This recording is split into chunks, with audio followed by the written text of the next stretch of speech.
Es el turno de Jorge Frías, es el secretario general de la Asociación Argentina de Capitanes, Pilotos y Patrones de Pesca. Jorge, ¿cómo le va? Buenas noches, gracias por venir. Muy bien, buenas noches, gracias por invitarme. Bueno, no, por favor, la idea es esta, ¿no? Es hablar, que usted nos cuente cómo están ahora en la actividad y meternos en algunos temas en particular. El año pasado fue un año complicado, ¿no? Un año que les generó seguramente un montón de desafíos para trabajar, de protocolos y bueno, y cómo han estado trabajando esta última temporada. Sí, realmente no fue un año fácil para nadie, obviamente a nivel mundial, pero en nuestra actividad en particular, al haber sido declarada esencial, tuvimos que salir a trabajar y día a día, de acuerdo a cada uno de los decretos que se fueron elaborando al inicio de esta pandemia, se fueron colisionando entre los protocolos que se iban instaurando desde nación, provincia, cada ciudad aplicaba el suyo. Y en el caso nuestro también los puertos, las administraciones portuarias aplicaban sus propios protocolos y esto hacía que, bueno, genere una dificultad de poner en marcha la actividad mayor. Pero finalmente logramos trabajar no con normalidad, pero sí con continuidad, que esto nos permitió generar producción, generar trabajo, generar alimento, y lo que el gobierno nacional esperaba de esta actividad era que justamente se generen ingresos para poder enfrentar toda esta cuestión económica que se ve afectada por la pandemia. Una actividad que por el lugar de trabajo, a diferencia de otra que se puede mantener determinado distanciamiento, es imposible. Se había demostrado que cuando se ha dado un caso en una tripulación, bueno, es todo, ¿no? Es lo que incluso estábamos tratando de chequear algunos casos ahora en Puerto Madryn nuevamente con un buque. Esto ha sido habitual y le generó todo este desafío a todos los trabajadores y a los empresarios, los armadores, ¿no? Sí, claro, porque hay que ser consciente de que el virus no estaba en el mar y si lo que nosotros debíamos evitar es que justamente ningún tripulante lo llevase, porque era obvio que si el virus salía a navegar iba a contagiar a todo el buque o a su mayoría, y esto es lo que había que evitar. Así que claramente no tenemos posibilidad de distanciamiento de ninguna manera. Esto generó en algún momento alguna diferencia entre los gremios que estábamos trabajando en el armado de estos protocolos, algunos desentendimientos que eran obvios porque con el diario del lunes, como se dice, es más fácil, pero en aquel momento todos estábamos aprendiendo de alguna manera y no coincidíamos en esto del 1,5 metros de distancia porque era falsear una cuestión que no es posible. Iba a estar firmando algo en el papel que sabía que en la práctica no se podía cumplir. Exactamente, por eso Capitanes no firmó ese primer protocolo. Obviamente acompañamos lo resuelto porque la actividad tiene que funcionar, pero no podíamos acompañar la firma donde conste que íbamos a mantener 1,5 metros de distancia, cosa que era imposible. Lo concreto es que logramos funcionar, trabajar y bueno, después ir solucionando cada situación que se fue dando, que la primera surgió acá en Comodoro mismo, justamente, como se decía en ese momento, empezó en la pesca. No empezó en la pesca. Alguien que tripulaba ese barco llevó el contagio desde tierra y así es como se dan las cosas. Y alguien no hizo del todo bien el protocolo ahí dentro del puerto, se supone, porque si no, si se hacen todos los pasos bien, difícil que se dé el Santorini, me acuerdo, por lo menos, buque. correcto, por lo menos se minimizan las posibilidades, claro. Por eso creo que acá apelo, aprovechando esta posibilidad de estar en un medio público de difusión, que el cuidado individual no se puede descuidar. O sea, esperar que todo se solucione desde arriba a esta altura ya es algo que no podemos considerarlo. Entonces el cuidado individual es fundamental más que nunca y más aún que estamos entrando en esta nueva ola, como la llaman, creo que hay que redoblar el esfuerzo individual por los cuidados, que lamentablemente en los recorridos que hago no lo veo con tanta firmeza, pero bueno. Hubo un relajamiento, digamos. Sí, hubo y lo hay. Yo realmente estoy viendo que hay personas que, sabrán ellos, uno no puede andar peleando por la vida, pero se ven actitudes que no corresponden, que pareciera que no toman conciencia realmente de lo que está pasando, que es grave, se pierden vidas, se pierden amigos, se pierden familiares, y más allá de los por qué o quiénes son los responsables, fueron o son, hay que cuidarse. ¿Cómo está la actividad hoy? ¿Con qué desafíos se encuentra? Si la comparamos con este año tan complicado, digo, ¿qué proyecciones tienen para la temporada que viene? Bueno, mira, como te decía al principio, nosotros afortunadamente trabajamos con normalidad. Nosotros dependemos de un recurso natural que por estas cosas de Dios concretamente no nos está faltando. Las dificultades son cuestiones que tienen que ver con esto de la pandemia, pero mantenemos una actividad normal en todas las actividades, en todas las especies. No han tenido pérdida de y en puestos todo laborales. en el mar de los distintos puertos. Sí, no, afortunadamente incluso nos están faltando en algunos casos cómo cubrir los puestos, porque se van sucediendo las distintas actividades. Lo que es pesca de altura, merluza y costa trabajó con normalidad, y las que se trabajan por temporadas, como es el calamar, y ahora que en este mismo momento se está capturando langostino, se van reemplazando, se van sucediendo, y esto nos permite estar en actividad permanente. Hay un tema que ustedes vienen planteando con preocupación hace tiempo y que parece que algunos lo descubren cada tanto, que tiene que ver con la pesca, con la actividad ilegal en torno a la pesca, ¿no? Y ustedes vienen haciendo un planteo fuerte, público, respecto al tema de los controles, ¿no?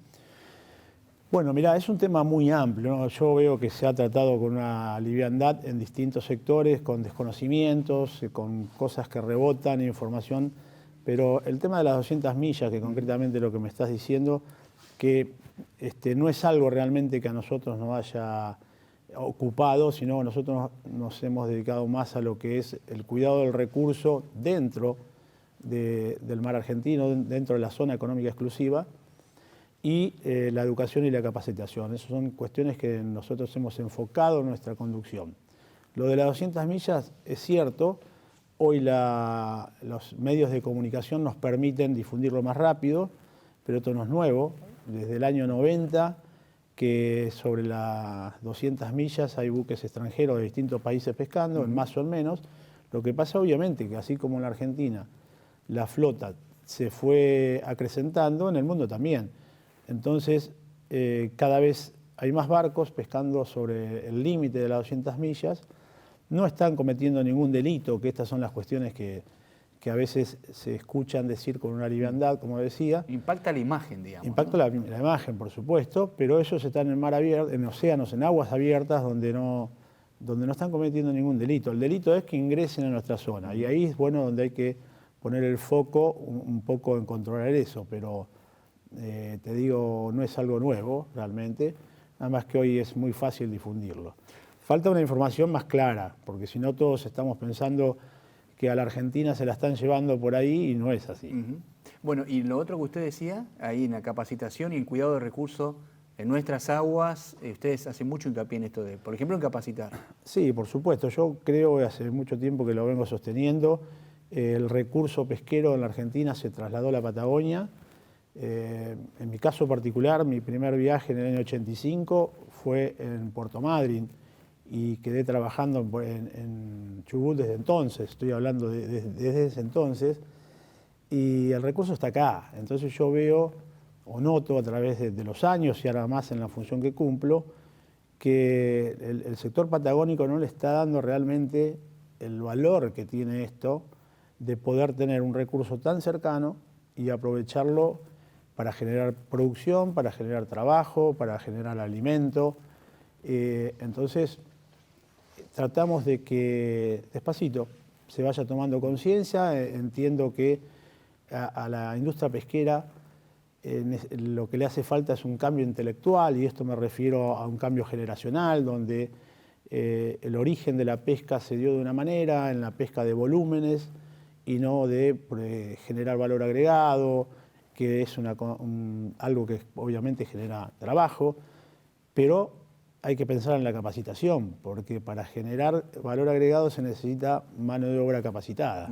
Entonces hay una consecuencia de una cosa hacia la otra, que en realidad nos genera un desarrollo en la Patagonia con carácter económico, con carácter productivo, con carácter de presencia en el mundo, porque estamos extrayendo toneladas y toneladas que terminan consumiéndola en otros países. No tenemos un mercado interno desarrollado donde todo argentino pueda acceder a este producto de una manera, no digo más económica que otra, pero tampoco tan costosa como lo es otra. Concretamente me refiero a la carne. Cuando el argentino tiene que elegir entre una cosa y otra, elige la carne porque somos un país cárnico, un país que fuimos educados al consumo de la carne y no al consumo de pescado, que lo tenemos aquí. Y como contrapartida, países del mundo atraviesan los mares del mundo para consumir algo que nosotros tenemos acá y no lo hacemos. Y esto tiene que ver con la educación. Bueno, y más allá de esa educación del paladar, que pasa por esto último que usted decía, vuelvo a lo que me decía al comienzo. Entonces, ¿cómo se podría dar un mejor aprovechamiento y tratar de sacarle el máximo al recurso? Usted hablaba de valor agregado. Digo, quiero llevarlo a eso porque me parece un dato interesante para profundizar. Es decir, hoy dice usted que la producción sigue apuntada al volumen más que nada. Sí, claro. Algunas empresas... cantidad más que calidad, digamos. Cantidad más que calidad, se sigue trabajando en ese sentido. Yo brego porque las generaciones nuevas, y concretamente celebro que haya muchos hijos de empresarios que se integran a las empresas y al desarrollo de la misma y tienen una visión distinta. Obviamente tienen una preparación distinta, tienen una visión distinta y están enfocados en esto, entre extraer, producir, pero también agregar valor agregado. Entonces, como te dije, lo que está faltando es ese cambio intelectual donde no se entienda que no solamente con volumen se va a generar dinero, sino con el valor agregado. Productos terminados que les sean de fácil preparación en el hogar, que no tengan que ser complicados.